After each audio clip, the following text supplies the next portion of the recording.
اللهم صل وسلم وبارك على سيدنا محمد وعلى آله وصحبه وسلم. أهلا وسهلا بكم. النهاردة إن شاء الله يوم جديد وفيديو جديد. بدأنا كده اليوم. احنا صحينا من النوم كده متأخر، فقلنا نجيب تونة. فجبنا علبتين تونة وحطيناهم حطينا عليهم كابوتشي وبصل وطماطم وفلفل رومي وفلفل حار، وقطعناهم كده وقلنا نعمل ايه يعني غدا في السريع كده، وبعدين نبقى نعمل بقى اكل تاني اخر النهار، لان احنا طبعا بنسهر طول الليل عشان المذاكرة وكده.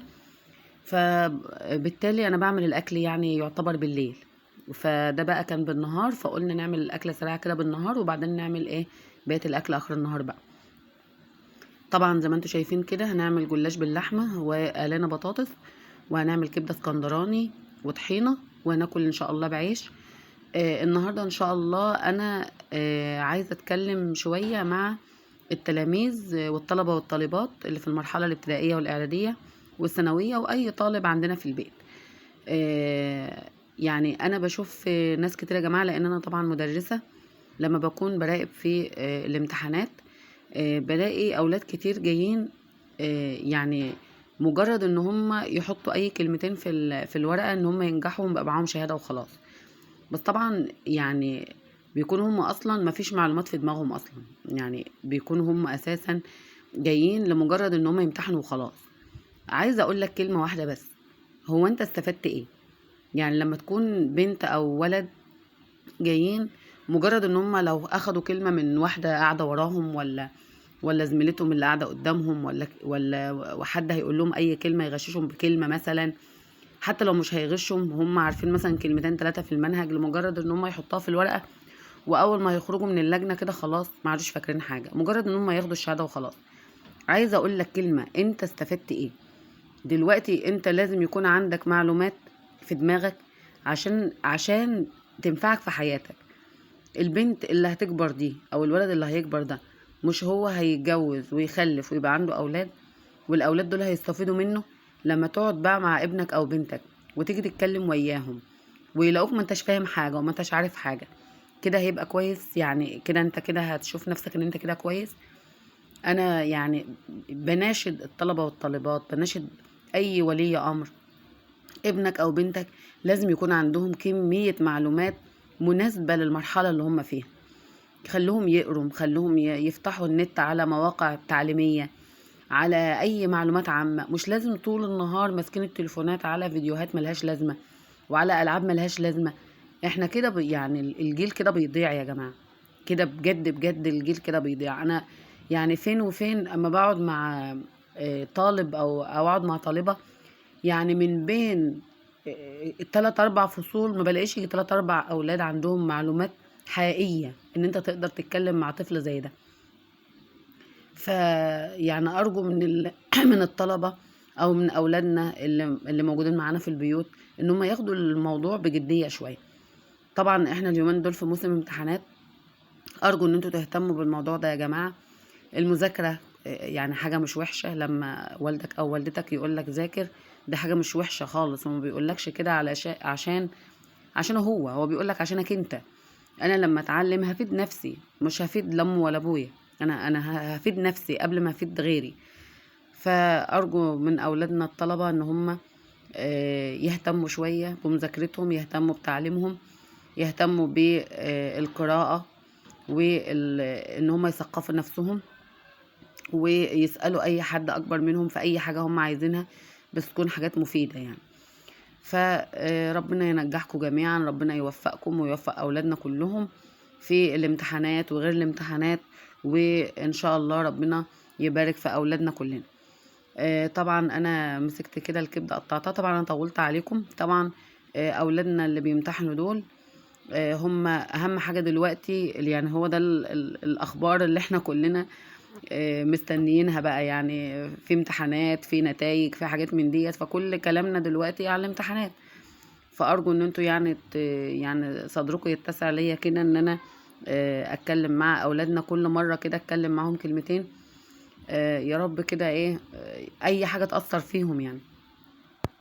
قطعت الكبده وغسلتها كده تحت الميه غسله كويسه، وجبت بصل وطماطم وفلفل رومي، وجبت شبت وكزبرة وقطعتهم وحطيت عليهم ملح وفلفل وكمون وبودرة ثوم وبودرة بصل، ودقيت توم فريش وحطيته عليها، وحطيت الكبدة في وسطهم كده وحطيتهم على النار. طبعا انا لو عندي وقت كنت سبتهم في التتبيلة دي مدة كافية، يعني ممكن تعملها على بيات وتسيبيها لتاني يوم في التلاجة، وممكن بقى تسيبيها ساعة او ساعتين على حسب الوقت اللي قدامك.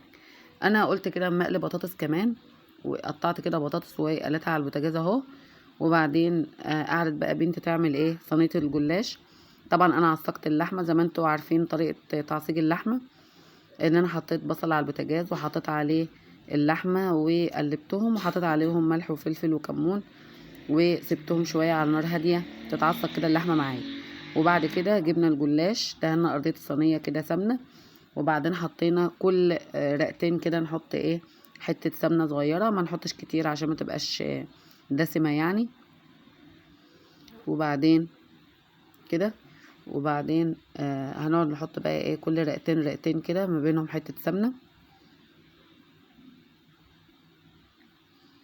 طبعا الاكل يعني هو طبعا مكلف وكل حاجة، بس هو يعتبر اكل خفيف بالنسبة لحاجات تانية. قلنا ايه تبقى الاكله خفيفه كده كلها عيش وجلاش بلحمه. دي الجلاش باللحمه دي يا جماعه احنا هنا في ناس بتسميها امامه، ما اعرفش بقى انتوا عندكم بتسموها ايه، بس هو هنا في البلد اللي انا متجوزه فيها اسمها امامه.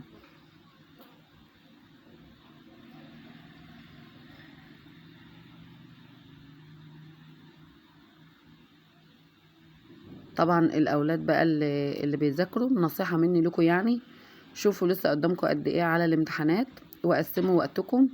يعني مثلا انتوا عندكم مثلا 6 مواد، وقدامك مثلا 12 يوم، هتمسك كل مادة يومين، ما تقومش من على الكتاب إلا ما تخلص المادة دي كلها. يعني مثلا انت قسمت ال 12 يوم على ال6 مواد، قدامك في كل مادة يومين. اللي مثلا الكتاب عندك مثلا 200 ورقة، يبقى انت هتذاكر 100 ورقة في اليوم. ما تقومش وانت مذاكر 99، لا تقوم وانت مذاكر 100، عشان ما تسيبش حاجة لتاني يوم تتراكم عليك. دي نصيحة يعني، لو يعني الأولاد بيسمعوني يعني. كده نكمل كده طبقات الجلاش ديت.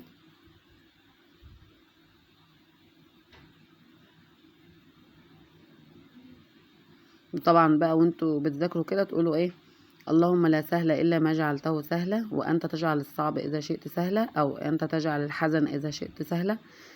طبعا ديت دعاء تقولوه في المذاكرة، وتقولوه انتوا رايحين الامتحانات، وتقولوا اللهم إنا نسألك حفظ المرسلين وفهم النبيين والملائكة المقربين. ربنا إن شاء الله يوفقكم ويفتح عليكم بإذن الله.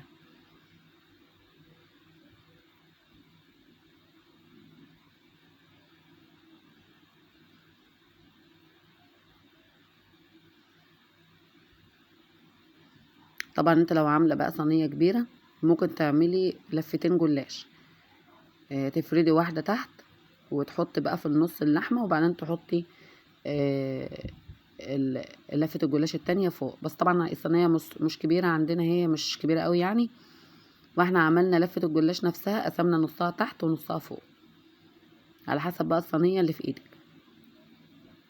طبعا تقدري بقى تحطي سمنة بلدي تبقى جميلة جدا. انا كنت ملخبطة يعني حتة سمنة بلدي على حتة سمنة عادية، فادت لها طعم جميل قوي. كده اللحمة هي المتعصجة. طبعا انت وراحتك بقى هتحط لحمة متعصجة وهتحط عليها زيتون، تحطي اي نوع جبن عندك جبنة موتزاريلا، حطي شيدر، جبنة رومي، اي جبن، وممكن ما تحطش خالص. انا في اليوم ده ما كانش عندي الا جبنة رومي، ولاد قالوا لي لا احنا مش عايزين رومي، يا اما موتزاريلا يا اما خلاص، فيبقى خلاص، لان ما فيش جبنة موتزاريلا بصراحة في اليوم ده.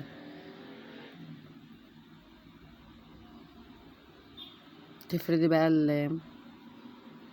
اللحمة كويس، وقطعنا زيتون حلقات.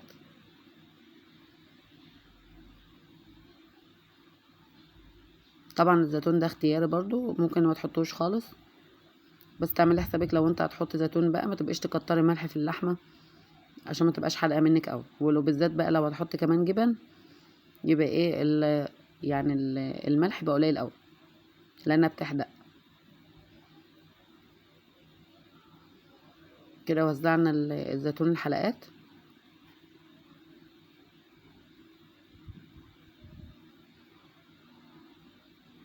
نكمل بقى بقية ايه الجلاش اللي عندنا، نفرده كده من فوق. طبعا مهما كان بقى الجلاش عندك متقطع ولا سليم يعني ما بتفرقش، في الاخر بيتقطع وبيبقى ماسك نفسه وكل حاجة. بس طبعا لو الجلاش نوع حلو ومش متقطع احلى طبعا.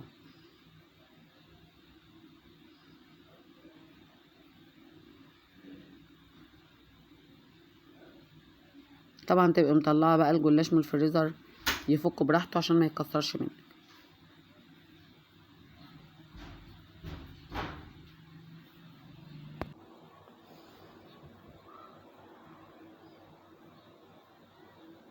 ما تحطيش بين كل رقه ورقه سمنه علشان ما تبقاش دسمه قوي واللي ياكل منها يتعب.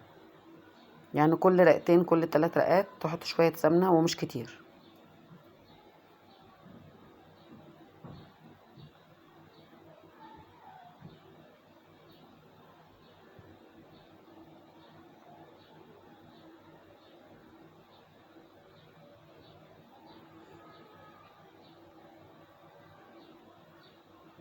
طبعا قفلي خالص كده.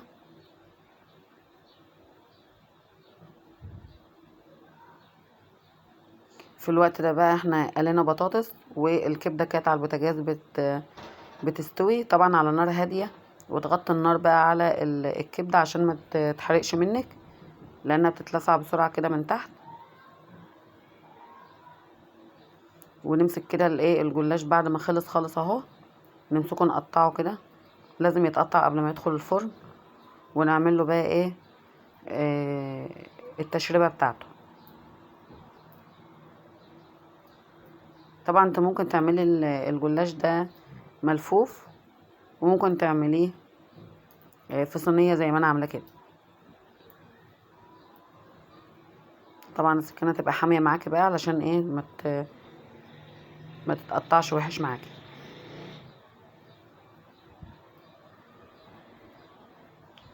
التشريبه بقى بتاعت الجلاش هنحضرها ايه لبن وعليها سمنه وعليها كيس بيكنج باودر.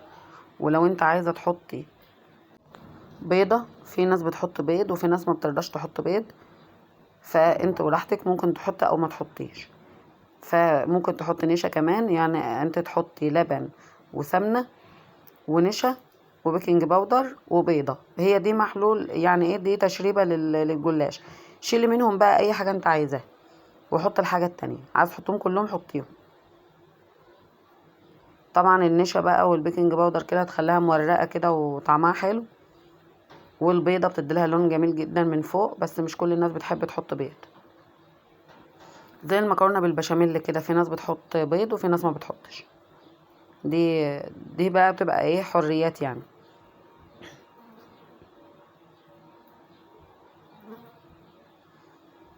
طبعا انت المفروض بتدهني كده وش الصينيه من فوق سمنه اهي. والتشريبه بقى تحطها عليها قبل ما تدخل الفرن بدقيقه واحده. يعني انت خلاص انت سايباها اهوت مثلا ومش هتحمريها الا قبل الاكل على طول، تروح انت بقى حاطه التشريبه بتاعتها كده عليها قبل ما تدخل الفرن. لو انت عملتيها وسبتيها هتعجن منك. كده قطعنا كزبره خضراء وشبت كده في ارضيه طبق. ونزلنا بالكبده بقى الاسكندراني الجميله دي. طبعا ريحتها وطعمها بقى ايه جميل جدا. والفرن خلاص طلعنا منه الجلاش اهو متحمره كده من تحت ومن فوق. وتخلي بالك بقى تبقى على نار متوسطه علشان الجلاش ملوش يعني روح في الفرن ولا حاجه، بيتحرق بسرعه. كده لونه جميل جدا اهو. نسيبه بقى كده يبرد ونقدمه. وكنا عملنا بقى شويه طحينه وحطينا الكبده وكمان هنعمل شويه عصير.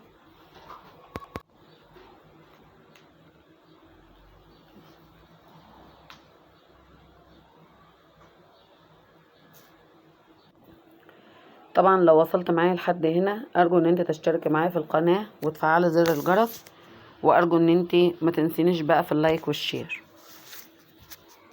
وطبعا بالهنا والشفا للي اكل اي حاجة، وبالهنا والشفا على قلوبكم كلكم. وما ننساش اخواتنا في غزة ان احنا ندعي لهم ان ربنا ينصرهم ويرحم امواتهم، اللهم امين يا رب العالمين. نكمل بس قلي البطاطس كده، واما خلصنا بقى عملنا شوية عصير كده حلوين.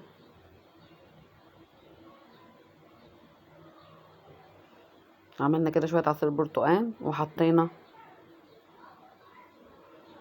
وغرفنا كده اكلنا.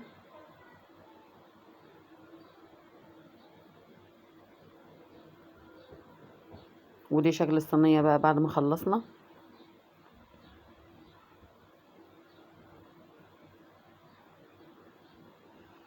كده شوية طحينة حلوين. طبعا انتوا عارفين كلكم الطحينة بتعمل ازاي. طحينة خام ونحط عليها تومة وملح وفلفل، ونقلبهم بمية دافية، ونقلبهم كويس جدا لغاية ما تطلع القوام اللي احنا عايزينه. في ناس بتقل بدقيق بشوية دقيق، في ناس بتقل برغيف عيش، انا عملتها من غير اي حاجة، وشوية خل بقى عليها، وبالهنا والشفا. تصبحوا على خير يا جماعة.